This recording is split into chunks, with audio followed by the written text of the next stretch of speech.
welcome to this special edition of Story Talkies. As you know, in Story Talkies, we talk about different aspects of stories every month. And this month, we are talking about the changing language, the changing grammar of storytelling. One of the very important aspects of stories that we hear around are news stories. Over the years, as we all keep on seeing, the language, the grammar of this particular news story or the story as we hear in the news is evolving. We have seen it grow from the print days to the 24 by 7 television and now all pervasive, omnipresent news, which comes to us from different format from different channels.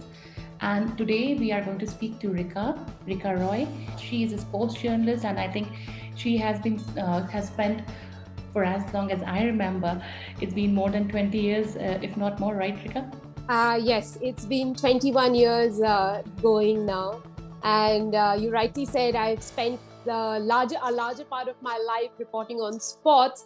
But, stories are stories. So there have been times when I have gone beyond sports and also reported on stories that matter to you and me, human interest stories, political stories, social stories, economic stories, legal stories, all kinds of them. And I have enjoyed every bit of it, every bit of storytelling in whatever way, whatever medium it has been, Nidhi. My very first question to you would be, what exactly is a story?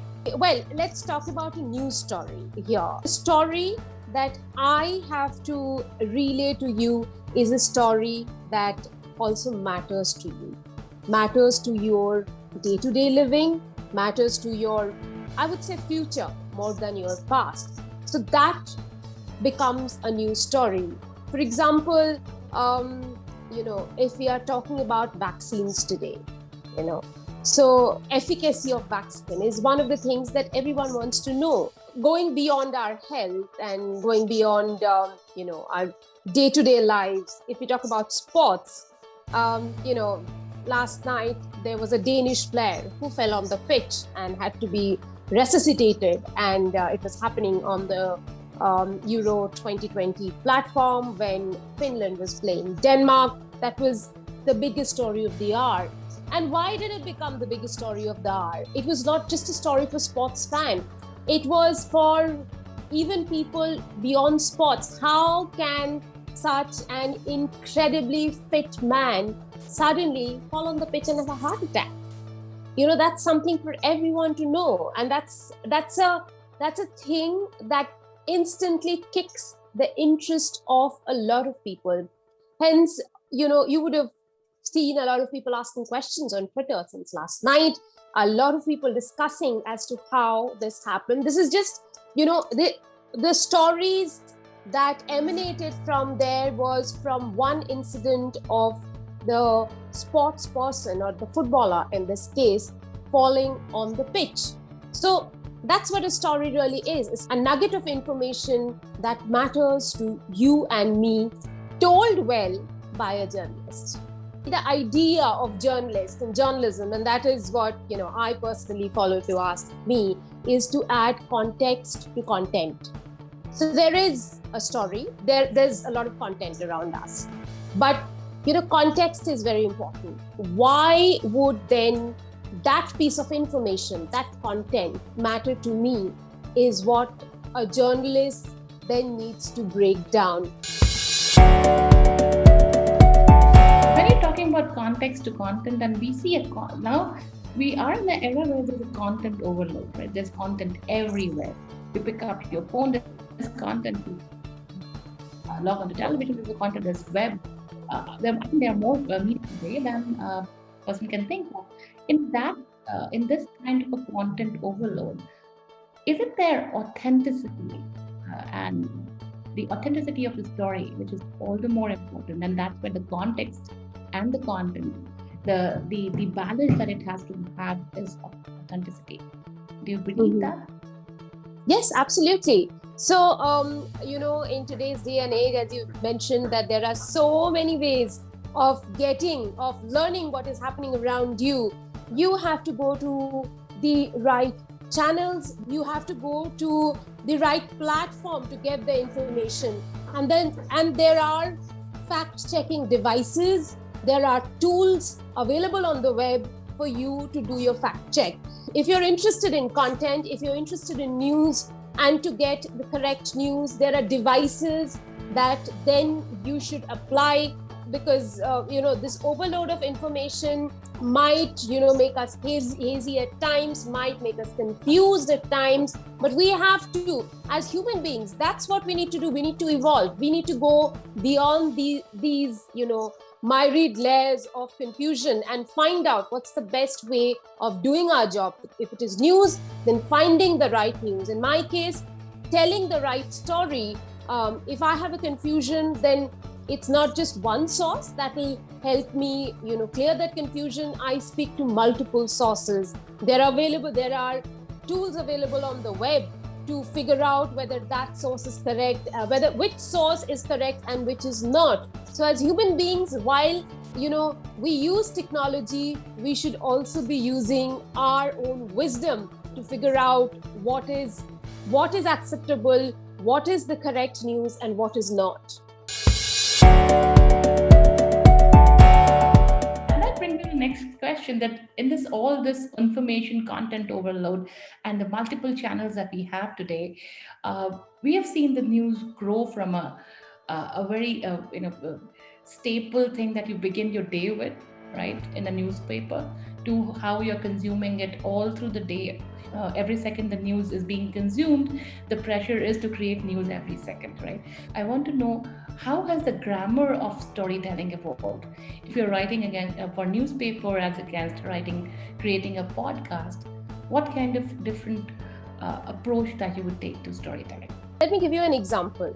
Today, Virat Kohli has done a press conference looking ahead to the World Test Championship final. He has spoken about 20 minutes on the topic, on his strategies, and about his opposition as well, preparations leading up to the World Test Championship final. And this is completely a hypothetical scenario. As a journalist, what do I need to do now? So when he has spoken, and again, there are, today, because of the coverage that we do through multiple medium, there are rights issues. So BCCI, the source of the footage, they do not allow us to show the press conference live, telecast it live. So the standard operating procedure is that you take it on air 15 minutes after he has spoken the first word in the press conference.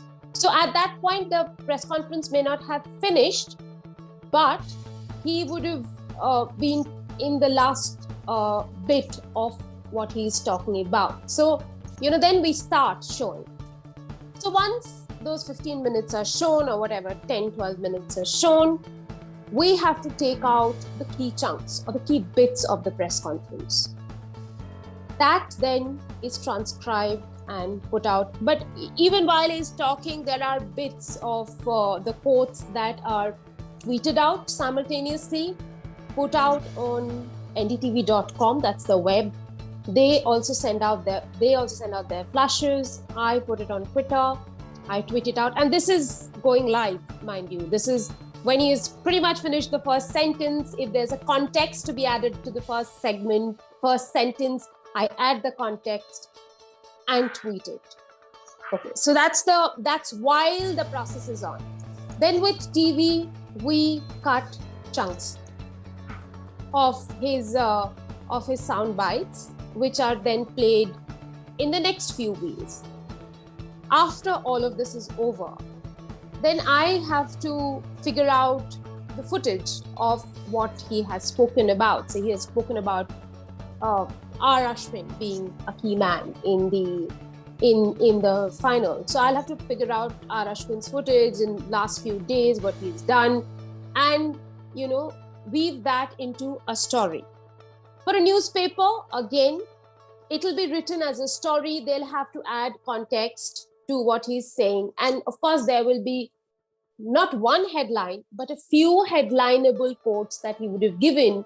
We have to figure out what is the headline that sells. Now, I'll come to that part of what sells later. I'm just telling you the process by one by one. Then we do it as a news story. We edit it together. And Nidhi, mind you, all of this is done on phone these days. Nothing, we do have edit systems. I wouldn't say we don't have edit systems, but more often than not, if I have been able to capture the footage on my phone, or if it has come to me as a WeTransfer on my phone, I would download it, and I will also have pictures on the phone to then write my script, voice it, and edit it on the phone before putting it out to broadcast. Now, while this is happening on news, the other side that's unfolding then is the web story. Web then takes chunks, not only his video chunks, they also take his audio chunk, they also write text stories. So all of these things are unfolding parallelly. This is the way a story is told through many mediums today. Then, his quotable quotes are Instagrammed. The entire press conference is put out through NDTV YouTube channel. You also asked me about podcast. So I could do a podcast on what the captain spoke ahead of the World Test Championship final, and just about Team India's strategies and the things that really attract people and the things that people really want to listen are things like top 5 things to watch out for, or top 10 strategies that Virat Kohli discussed, maybe top 5 players that you need to watch out for in this context. So these are the things typically people we have seen consume and like consuming, the sports watchers, the sports listeners and viewers. So these are the multiple ways in which a story, so the storytelling hasn't changed. Story still remains a story. The headlines would pretty much remain similar. They wouldn't have changed. But the ways in which we relay the story today have undergone a paradigm shift, and they are parallelly told through many, many mediums. Can you share some anecdotes with us? I'm sure you've had some amazing stories to talk about. Can you share some anecdote where early days, how the news used to happen, right? Like I remember running after with the cassettes to the airport. Now, when I tell this to anyone, they don't really understand. They don't relate to a situation like that. To today, when you are, when you're live anywhere and you can just broadcast anything that's happening around you. The way I see it, that today a lot of changes have happened because of technology.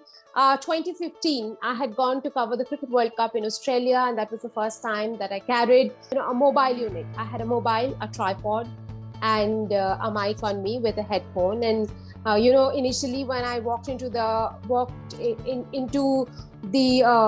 dressing room and into the press conference room, everyone thought that it was some kiddish, amateurish stuff. Not journalists believed that in the press conference area that this was some real thing that I was doing. Only when I was broadcasting live and they saw it on NDTV, that they figured that this was a serious job that I was doing. So and I was not just capturing my footage on the phone, but I was also editing my final story and editing, voicing and uplinking. The only thing at that time I didn't do was graphics on the phone, which we later learned over a period of time. Now, the other thing that happened was, at that time NDTV coined a term called Mojo, and we all became mobile journalists, and it did really change the way we did our journalism. It was a huge change in our lifestyle. I would say my back was saved, because previously in 2005 again we had gone to Sydney carrying a 35 kilogram of DSNG, which is a satellite. Now overall the equipment that I had carried was 105 kilo, though distributed between 2 people. But 105 kilo to carrying less than five kilo. I think it was about 2.5 kilo that I carried in 2015. In 10 years' time, it was saving my life. It was saving my back, saving me a lot of energy, and I became a lot faster, in terms of trailing my subject. The only drawback here was that I became a one-person crew, so there wasn't a second person on shoots. You know, Nidhi, how important it is to have a second person. And while traveling, even more, because then you have another person to rely on. There's one is the technicality of reporting. The other is the news story itself. Now that you are reporting on the ground, you're on your toes, you're recording, you're editing, you're speaking, you will have to go there with your research already done. You don't have the fallback. I remember those days when you used to have a Rochester thesaurus on our tables, remember? So now you don't have that luxury to go and look for the right word. So, Nidhi, the thing is, you talked about grammar. This is how it has changed for me. When I go out for a story, I am already researched on the story. Yes, I may have researched 8 things and I get 10 things or 12 things, and I add those 4 things into my story.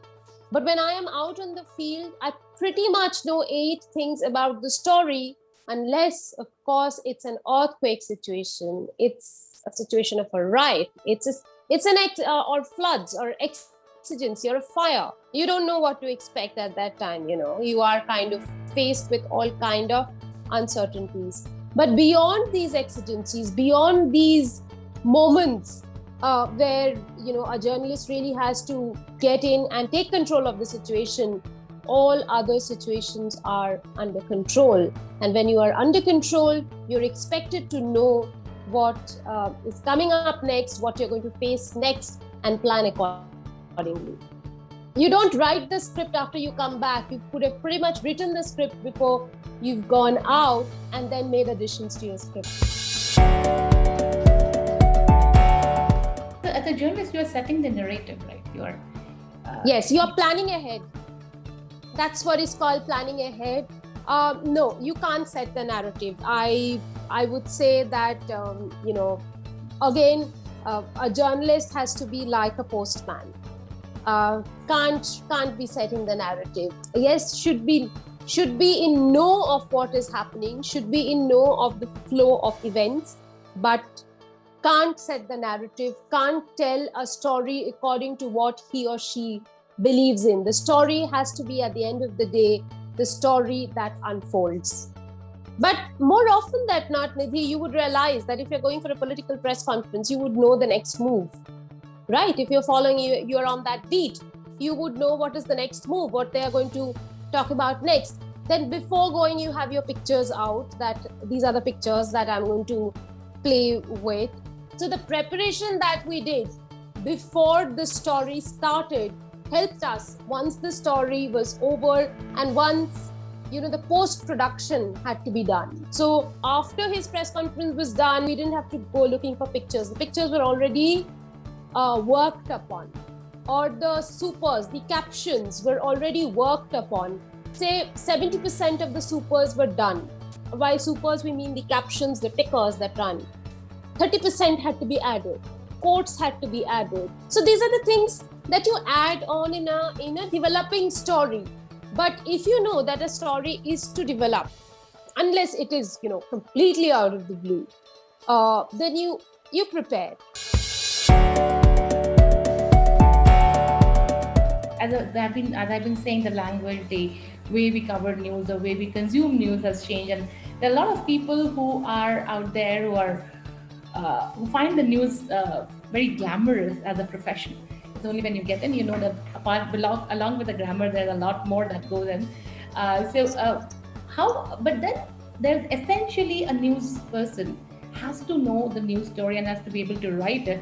When I say write it, either you're creating for television or for webcast or for a podcast, you still have to have the basics right.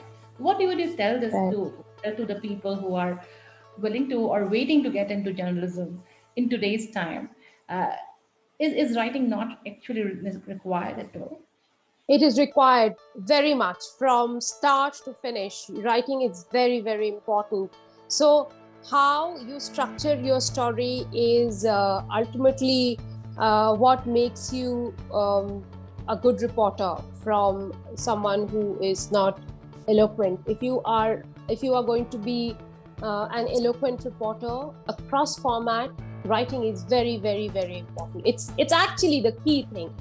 So what works for me basically is thinking the news in a top 5 or a top 10 format. For example, if you have any story, you can pick up any story and then see what is the first most important point of the story, then the second, then the third, then the fourth, then the fifth.